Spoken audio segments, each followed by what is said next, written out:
Selamat datang di video terbaru saya. Video ini merupakan bagian dari video series yang berdiskusi soal berbagai topik seputar teknologi blockchain dan aset kripto. Video ini diproduksi atas kerjasama dengan Akademi Kripto.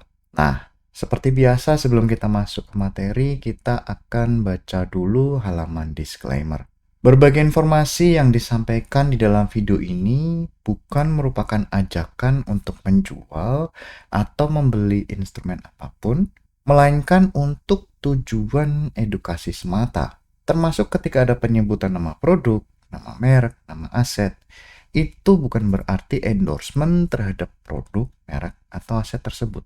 Topik apa yang akan kita bahas kali ini?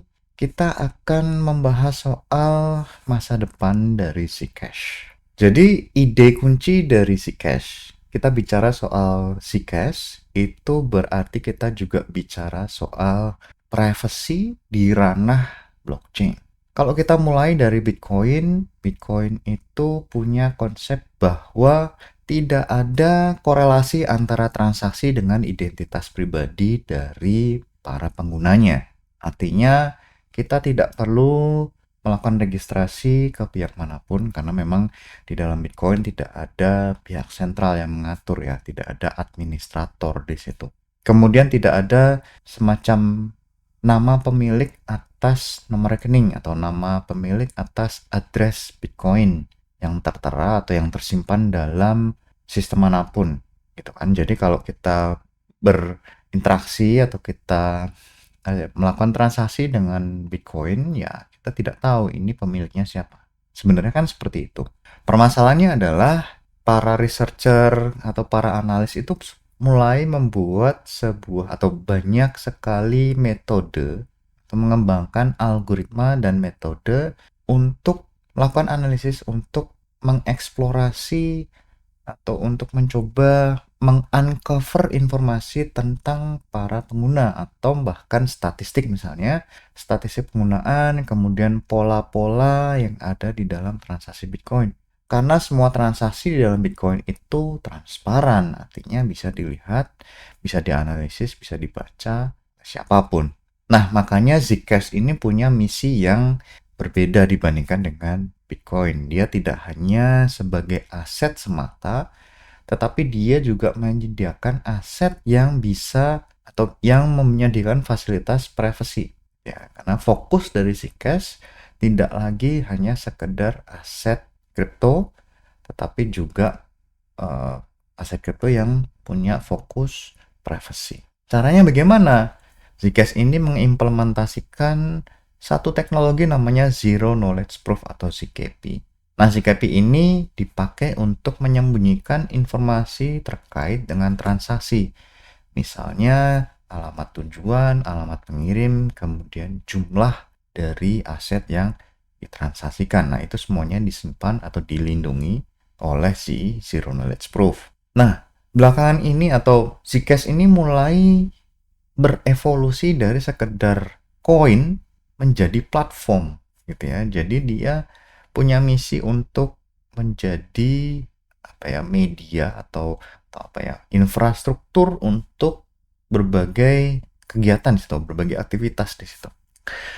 Tujuan dari Zcash adalah untuk memberikan privacy, kemudian mereka juga mulai memikirkan soal skalabilitas dan desentralisasi di dalam era multi-chain.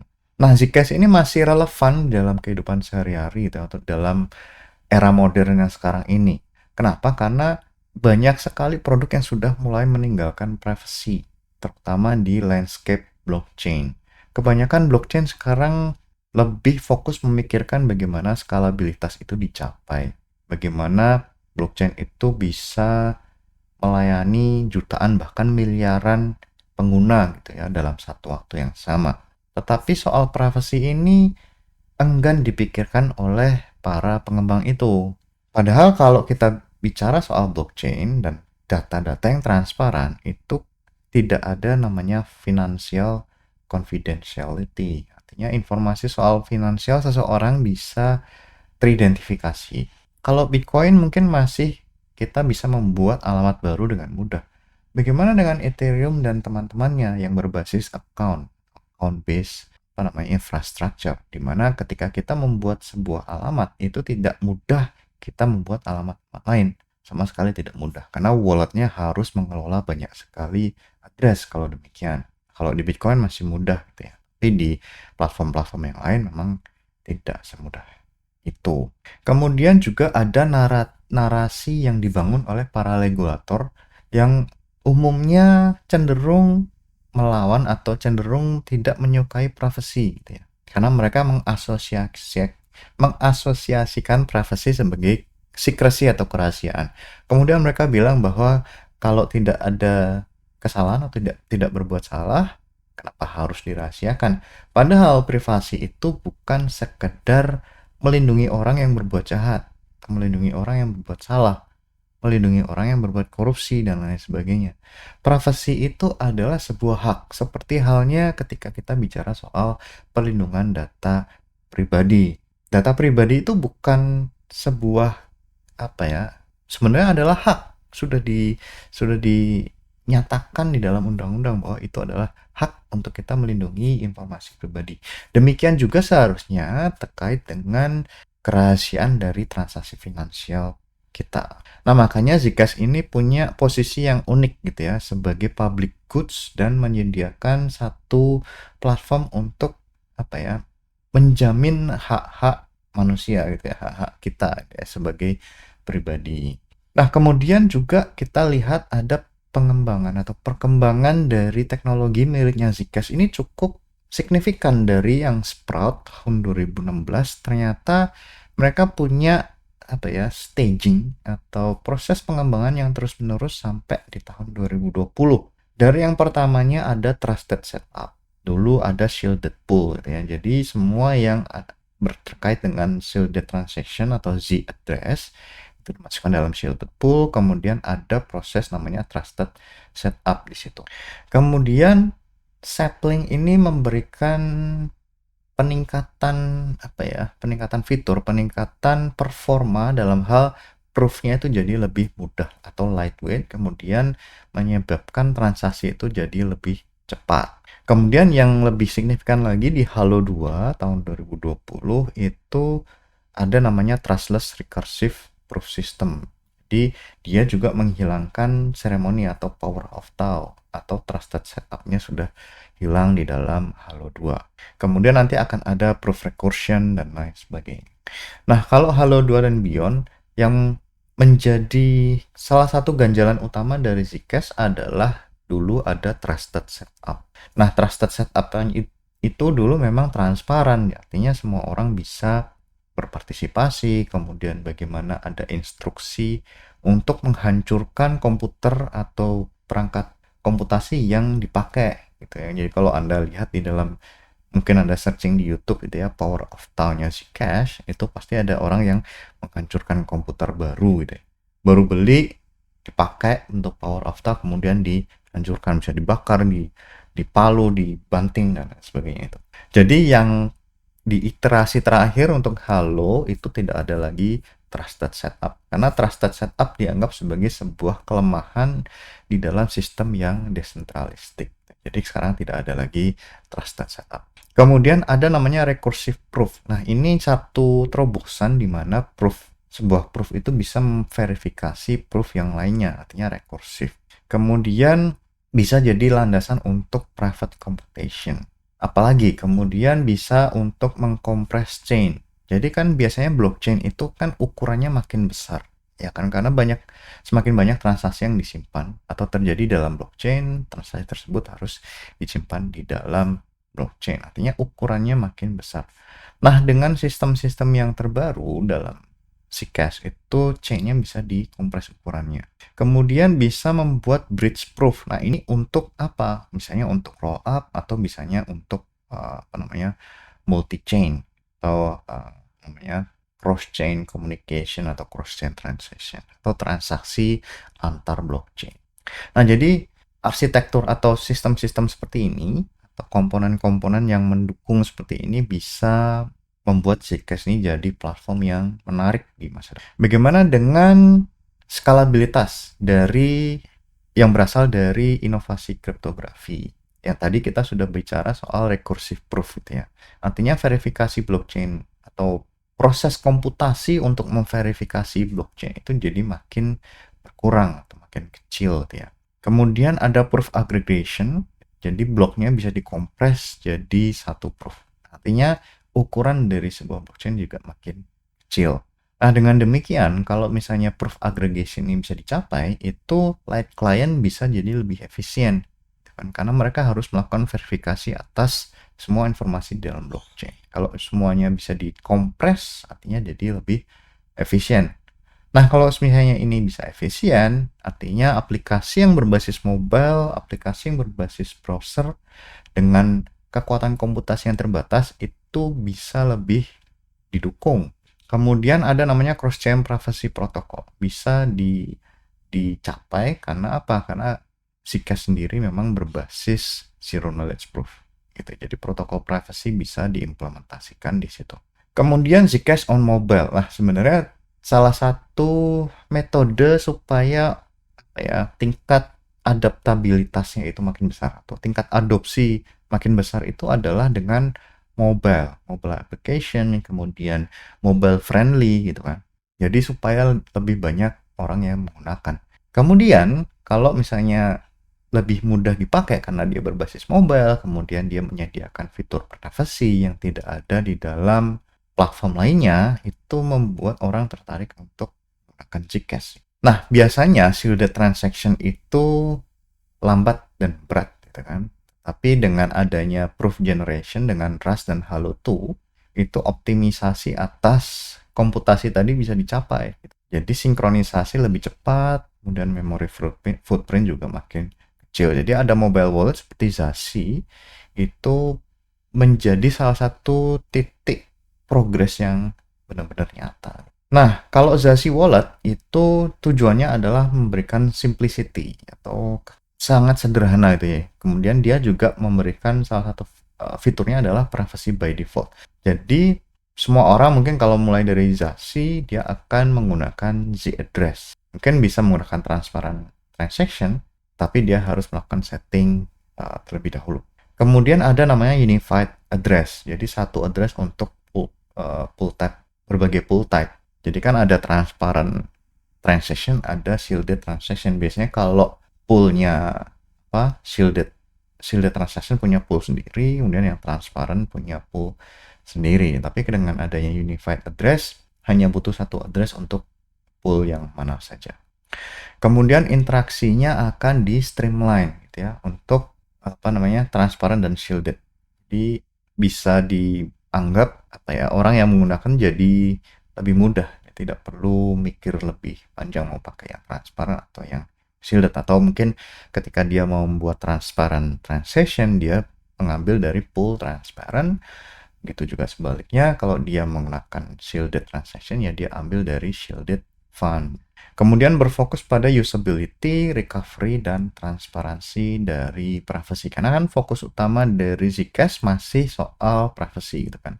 Kemudian dia juga mempromosikan privacy gitu, si Zashi Wallet itu. Karena kan sebenarnya kalau Zcash kita kembali ke dasar-dasar Zcash, dia punya privacy opsional sebenarnya. Jadi kan ada dua jenis transaksi, yang pertama transparan, kemudian yang kedua shielded. Nah, kalau yang Zashi ini lebih mengencourage orang untuk menggunakan private transaction ya atau shielded transaction ketimbang transparent transaction. Bagaimana soal interoperabilitas dan cross-chain privacy? Nah, ini menarik sebenarnya karena interoperabilitas di zaman modern sekarang kan sangat penting karena dia mau bisa memindahkan likuiditas dari satu blockchain yang terlalu banyak likuiditasnya atau banyak sekali, kemudian ke blockchain yang kekurangan likuiditas. Kemudian kalau yang sekarang itu bridge, itu banyak sekali metadata yang tersimpan di dalam bridge atau yang diproses oleh bridge. Jadi bridge-nya bisa menjadi salah satu celah untuk orang menganalisis soal privacy pengguna. Makanya sedang banyak riset di dalam Zcash untuk memperbaiki bagaimana bridge itu bisa lebih private. Misalnya dengan menggunakan Halo Proof gitu ya. Jadi ada shielded transfer untuk cross chain transaction. Nah, kalau misalnya ini bisa terjadi, artinya privacy bisa diimplementasikan di dalam ekosistem decentralized finance. Jadi tujuan yang ingin dicapai adalah privacy preserving interoperability layer. Nah, jadi kalau kita lihat sebenarnya di dalam era decentralized finance itu privacy itu jadi nomor 3 atau bahkan nomor 4 gitu ya. Pertama mungkin usability-nya, kemudian yang kedua soal likuiditasnya, mungkin yang ketiga mungkin baru soal privacy atau bahkan nomor 4. Nah, itu masalah dari decentralized finance yang sekarang. Nah, Zcash ini mungkin di masa depan bisa jadi privacy middleware. Orang bisa masuk ke Zcash dulu baru keluar.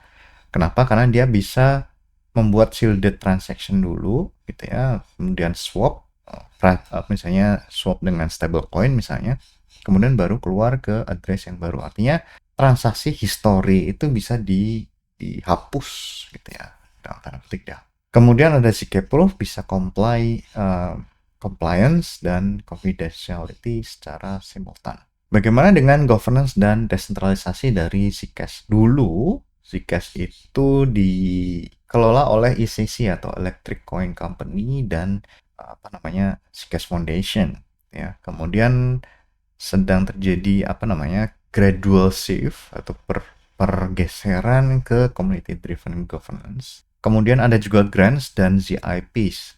Sebenarnya kalau Zcash itu ada dana khusus yang dipakai atau yang dikumpulkan untuk membiayai grant, membiayai pengembangan dari Zcash itu sendiri. Jadi tidak seperti Bitcoin, di mana Bitcoin itu mereka yang bekerja, mereka yang para developernya itu tidak dibayar atau mungkin dibayar oleh sponsor. Tapi kalau Zcash itu memang ada dana khusus untuk pengembangan ya. Biasanya untuk riset, untuk research and development, kemudian untuk grant, misalnya pengembangan aplikasi, untuk pembuatan CIP gitu ya, itu bisa menggunakan dana tersebut. Kemudian untuk masa depan bisa dengan autonomous funding, mungkin bisa dibuat ya. Kemudian pengembangan tanpa ada central entity, misalnya semuanya diputuskan oleh komunitas, misalnya dengan konsep-konsep seperti DAO bisa diimplementasikan. Nah, jadi kalau visi dari Zcash adalah dia membuat privacy sebagai digital dignity. Jadi tidak eksklusif pengguna Zcash saja, tetapi dia mencoba untuk mengeksplorasi bagaimana privacy ini bisa menjadi fitur di dalam sistem-sistem blockchain yang berbasis decentralistic. Terutama soal financial privacy gitu ya. Jadi jangan sampai semua orang bisa disurvey atau surveillance bisa mencakup transaksi berbasis blockchain. Kemudian teknologi privacy itu harus terbuka, harus portable, non-proprietary gitu ya, yang open source terutama. Kemudian tujuan dari Zcash sendiri juga untuk mempengaruhi desain dari cryptocurrency atau crypto aset, tidak hanya sekedar lebih cepat, lebih murah gitu ya, tetapi juga menyediakan privacy yang baik untuk para penggunanya. Jadi Zcash-nya akan menyebarkan ide seperti ini. Nah, tantangan dari riset dan pengembangan Zcash atau privacy dalam hal ini adalah sebenarnya ada trade-off antara privacy dan speed. Jadi kalau kita butuh privacy, artinya misalnya kita melakukan komputasi lebih banyak ketimbang transaksi yang tanpa adanya privacy. Kemudian cross-chain privacy itu ada aturan hukum misalnya yang mengatur di yurisdiksi tertentu. Kemudian desentralisasi harus ada koordinasi dengan pengembangan yang terkoordinasi, misalnya para pengembang software development-nya ada di banyak tempat gitu ya, atau dengan visi dan misi yang berbeda, itu harus ada keseimbangan. Kemudian pertanyaan yang mungkin relevan untuk masa depan adalah bisakah kita melakukan scaling terhadap solusi privacy ini tanpa adanya kompleksitas. Karena kan privacy dicapai dengan zero knowledge proof. Nah, zero knowledge proof kan tidak mudah, kompleks, dan sulit dipahami. Gimana caranya supaya privacy ini mudah diimplementasikan untuk banyak sistem yang berbeda. Nah, summary tadi kita sudah bicara soal bagaimana evolusi dari Zcash sebagai sekedar koin menjadi infrastruktur privacy. Nah, ini tujuan dari Zcash. Kemudian kita melihat bahwa Halo 2 di salah satu upgrade dari Zcash itu jadi dasar untuk skalabilitas dan interoperabilitas. Kemudian kita juga bahas soal Zashi, gitu ya, bagaimana privacy itu atau disediakan untuk para pengguna wallet tersebut. Kemudian kita juga bahas soal governance, jadi shifting dari centralized atau ECC dan foundation ke community base. Kemudian kita juga membahas soal Zcash, bagaimana Zcash ini mencoba untuk mempengaruhi desain dari infrastruktur aset atau infrastruktur blockchain, tidak hanya fokus pada fitur atau fasilitas atau speed atau skalabilitas, tapi juga soal privacy. Sampai di sini video kali ini, sampai jumpa di video berikutnya. Terima kasih.